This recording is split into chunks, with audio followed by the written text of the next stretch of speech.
Para kasi taga yun, Ba't di ako mabibis? Bibis!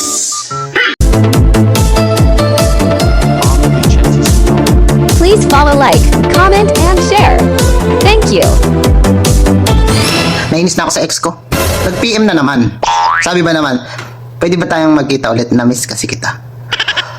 Para kasi taga yun, Ba't di ako mabibis? Ayoko na kasi makipagkita kasi nung huli kami nagkita, sabi niya, nanonood lang daw kami ng Netflix. Pero pagising ko, pagod ako, nakakaasar. Ayoko na ganun, ayoko na. Nakakainis. Ano yun?